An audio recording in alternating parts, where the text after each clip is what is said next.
Welcome back to the Malted Man Cave, and look who decided to join us. The cat came back. Dave is finally back in the Malted Man Cave. Life is better now. Amen, Things are brother. as they should be. Amen. So, tonight, I busted out some good stuff for Something Dave special. to honor his comeback to the Malted Man Cave, and I actually picked something that I think he's gonna really like. So we have the iconic bottle of Blanton's this evening. So a little bit about Blanton's. Have you ever had Blanton's before? I believe I've had a Maker's or a Manhattan with it. I think once. Really? Yes, in a fancy restaurant. Yeah, I bet you that was like $20. Yeah. So tonight we're going to be doing Blanton's. It's kind of got the iconic bottle as well, which it's famous for. It looks like a hand grenade. So a little bit about Blanton's. It is known for being the first single barrel bourbon. Now, I'm sure that might be hotly contested, but that is what they say on their labels. So, what all have you heard about Blanton's? Anything? Just from looking, and every girl that I've ever dated whose father ever had a liquor closet, they would always have this iconic bottle, and I would see the horse. Really? Well, let's just say Reed. I've only really had one girlfriend. He likes bourbon? Yeah, he's a bourbon man. Yeah. Has he subscribed to the channel yet? Reed, do you? No, my dad does though. Yeah? Yeah. That's awesome. Yeah. So Blanton is known for being about anywhere from 6 to 8 years old, and it's kind of well known, and they say it gets its flavor by, I think it's Warehouse H. It has this like sweet spot where it's like right in the middle of Warehouse H, where supposedly it ages the best in their entire, all of their warehouses. So I don't know if that's a little folklore and a little marketing, or if it's true. Yeah. Who knows? Yeah. All I do know that for a 6 to 8 year old bourbon, this is delicious. Oh, it's great.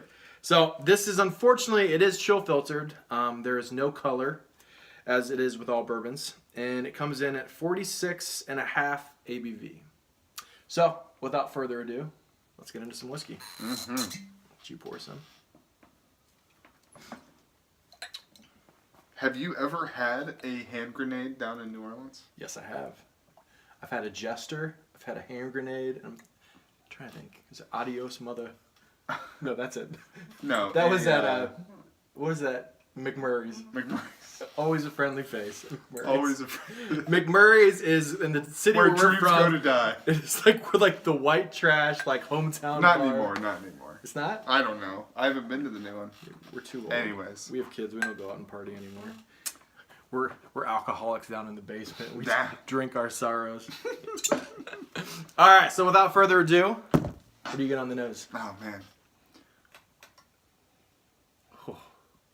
Cinnamon spice, everything nice. I could tell right away, as soon as I took a whiff of it, that I was gonna like it.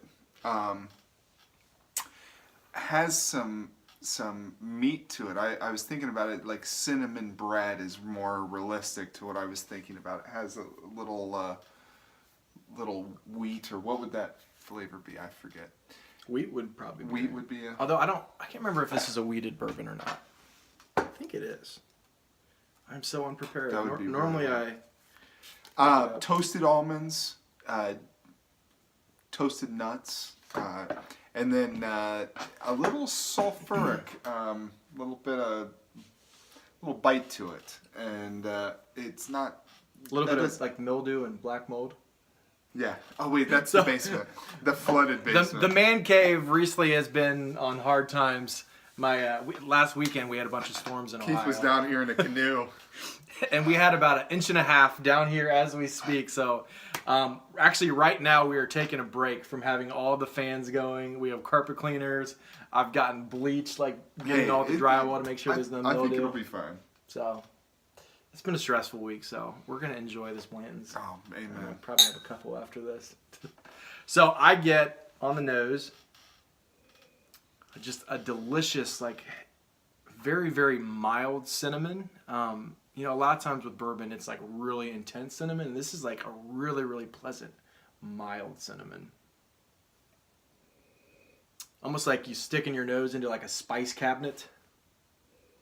Like every different type of spice you can like possibly think of all mixed together. I was gonna say that, and then I thought, man, that sounds like Too like abstract. Yeah. But that's exactly what I thought. Opening up my mom's spice drawer or cabinet. Yeah. Black pepper. That's a good nose. It's like an awesome middle ground of being like packed full of flavor, but also mellow. A lot of times when I get mellow whiskeys, it normally like lacks flavor, and this is like the perfect balance between like jam-packed full of flavor, but yet still mellow and rounded. What do you get? Nothing. I was agreeing with one of your notes that I just saw. What notes? Dave, we don't have a notes board. How many times do I have to tell you? There's not a note board over there. I get Fig Newtons. That wasn't the one. Dates. Grape cola. Kind of slight floral notes. And I've gotten a lot better about picking out floral notes, but I don't know what kind. I just know it's kind of slightly floral. Yeah. And this is one of the first bourbons I've had that I've actually got strawberries, watermelon, and cherries. Normally I get cherries, but I've never had strawberries or watermelon in a bourbon. I've had it in a couple of scotches, but never in bourbon. And so I don't even know where it's coming from, but I get it. Strawberries, watermelon, and cherries. And then lastly, I get fennel and just this really rich, sweet fructose corn syrup note. Just delicious stuff. Yeah.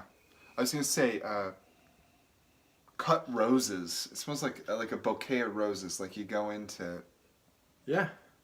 I totally... Like a fresh, like right when they cut it. When you said floral. I can smell that. What do you get on the palate? All right.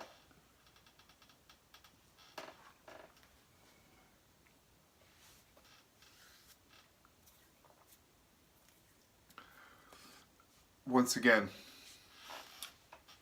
it's got a little bit of, because of that higher ABV, it has that perfect amount of little heat to it, but it's so smooth. I mean, that's probably why it's such a revered, is that anybody can try this at least neat, and even my delicate palate enjoys it a little bit. I've made a man of you yet. You're starting to like higher ABVs. I think it's also, I was asking Keith earlier about whether or not this would be one that he would put a little splash of water in. I think I would enjoy this later on, going back, putting a little splash of water in it, and kind of redoing this whole review on it. Going back to that bread, the breaded, like the cinnamon bread from the nosing, I got like an apple pudding. I didn't know how to put it any better. It was like I don't know. My grandma and my mom make this thing. It's like, it's an apple. It's like a breaded pudding. It's really good. Yeah, fresh cream in there. You put that in there, and then if we're with my grandma or whatever, we'll have like really strong coffee or like espresso, and that first sip reminded me of just having that whole course of the apple bread pudding or whatever. I can totally get like a bread pudding. Yeah. I don't get the apple note, but that doesn't mean it's not in there. Just any. Probably you could substitute apple. Apple is such a blah term. You could probably substitute any fruit into that, any sweetness. I'll put it that way, like a sweet bread. And then I also kind of reminded me of like new leather shoes. Yeah, I definitely get the oaky and kind of leather notes. Yeah, and then a root beer barrel. I don't know if you've ever had that piece of candy. It looks like a barrel. Yes. Oh my gosh, that is an awesome note. It reminds me of a root beer barrel. I haven't had those in forever. Those are so good. Do they even make those anymore? No. In Europe, your Europe friends will be like, root beer, ugh. Because apparently it tastes like what their cough syrup. Yeah.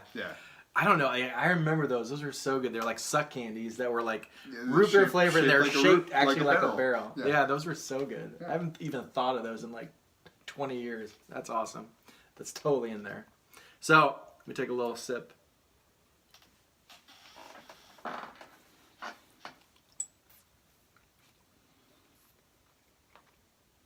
So I kind of get a little bit of a sweet and sour arrival with huge blast of cinnamon. It's still like more mild, but it's really there. Really intense cinnamon, a little bit more of that corn syrup.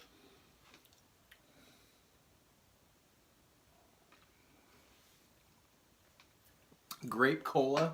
And now I want to say root beer candies because that is totally there. I totally get that. And then after the grape cola, it kind of slowly rounds into toffee, vanilla, mellow oak and leather like you were talking about.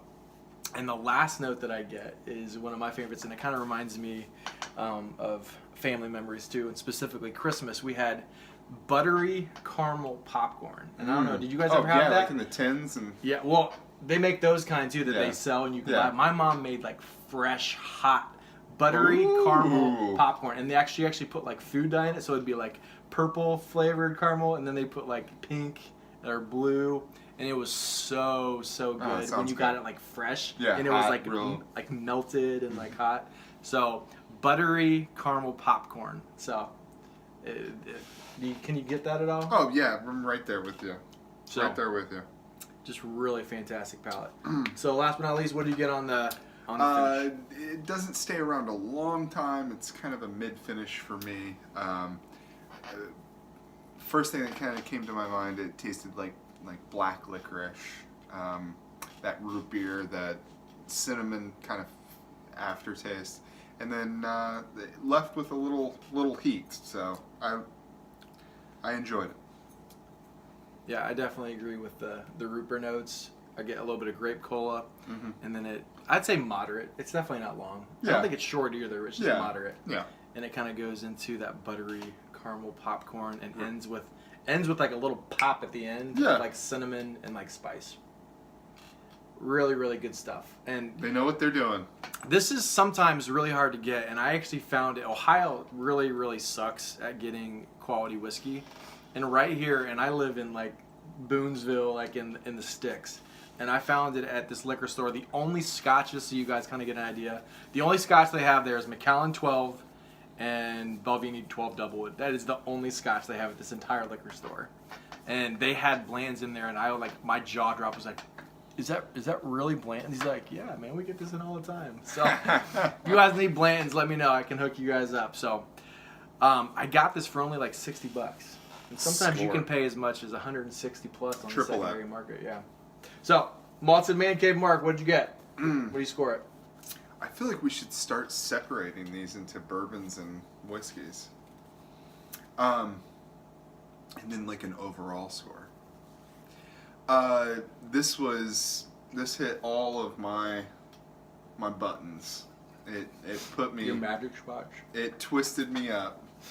I'm going to give this a 90...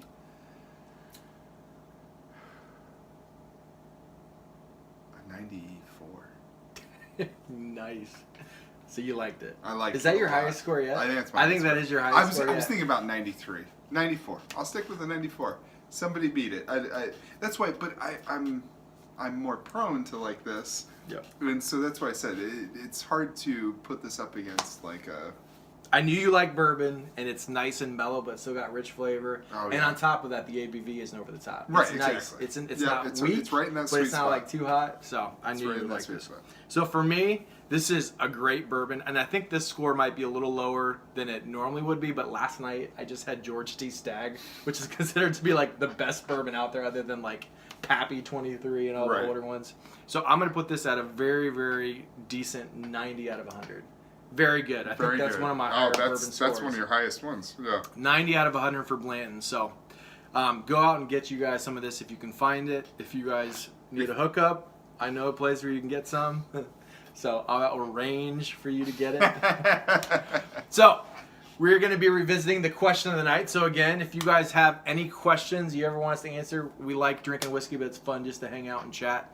So tonight we're going to be visiting the question whether the age-old question to spank or not to spank your children. So me and Dave are both corporal punishment in our times in life where we both have young children. So this issue's coming up a lot, and on top of that, I'm a mental health counselor, so I work with a lot of behavioral problem kids. So without further ado, and I'm curious, what do you think about spanking or no spanking? Well, I'll preface this with my how I was raised. I was raised both parents. Oh yeah, we'll send this back. I had both parents in the house. Both loved me, showed a lot of love. I was still bad, and sometimes that would warrant, in my parents' eyes, for me to be spanked. The thing that my parents did that I was lucky about is that they never spanked me in the moment of anger. They would always wait and then come up, and this was the worst part, they would talk to me before they were going to spank to me. Now, and really, that's the best thing that they did. Yes, which is awesome. yes, but you're at the moment you're like, I don't want you to tell me how you love me. Yeah, I don't want to hear that. You're about to spank me. Okay, so going into my children, I have spanked both of my kids. Not hard enough. I've never done it out of anger, and I've never spanked them to the point where I thought that it was too far. But I did realize that they might be a little bit too young. And I have not spanked my children in a long, long time. Just because sometimes it did feel like it was a little bit more about my frustration than what they actually did to warrant that. Right. And that is the most dangerous part, is what are you releasing? Are you releasing your own anger, or are you releasing justice? Yeah. Okay. And so I am taking a hiatus on spanking my children until I feel that either they understand the consequences of their actions and it warrants that. I'm not against spanking. It's like that boogeyman in the closet that is. Not all situations require hands-on, okay? But sometimes there's going to be a time when you're forming a kid that, hey, they're not listening to you, putting them into timeout, that just the threat of it, or just the thought of that I bet they remember when you did use the spank too, and they still have that in the back of their mind. Well, they never, I'm luckily my dad showed me how to be not only a father but a friend. Yep. Now, to a point, some people are too much friends with their kids. All things in moderation. Exactly. So for me, I'm not against spanking. I don't currently do it, but it's because my children are too young to, and now Ben is getting to that point where sometimes he knows. Right. He knows he's lying about something, or he's testing me.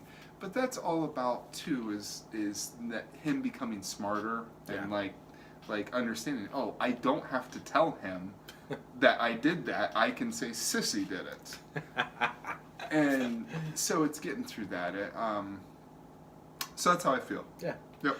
So I'm actually kind of along the same lines. I thought before I had kids that I was going to spank a lot more than I do. I can count on one hand.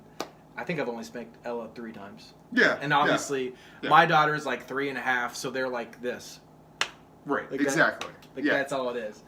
I've never spanked a kid where they cried after I spanked them.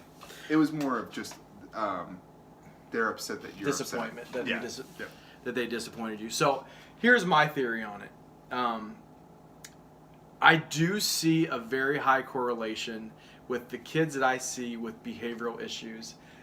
Most of the kids that come to see me, I can almost guarantee you that their parents have never spanked. Now, obviously, there's outliers, and there's some parents that maybe they spank way too much and they're almost abusive, and then they're still bad because the kids don't feel the love. They're acting out because of the violence.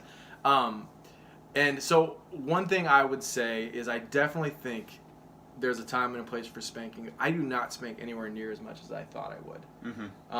And I realized that like the first time or two that I spanked Ella, I was like, man, maybe I should try timeout first, or maybe I should do like all the research. Or maybe I was upset. Well, luckily I have never spanked Ella out of anger, because that's one thing my dad always did. I remember he sent me, and I can't say the same thing about my wife.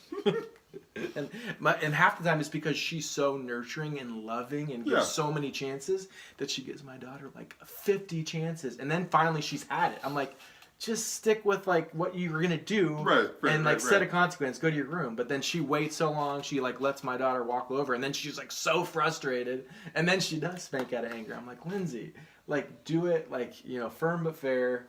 Yeah. And I'm not acting like I'm a perfect parent, because I've made mistakes too. And my wife, we are though.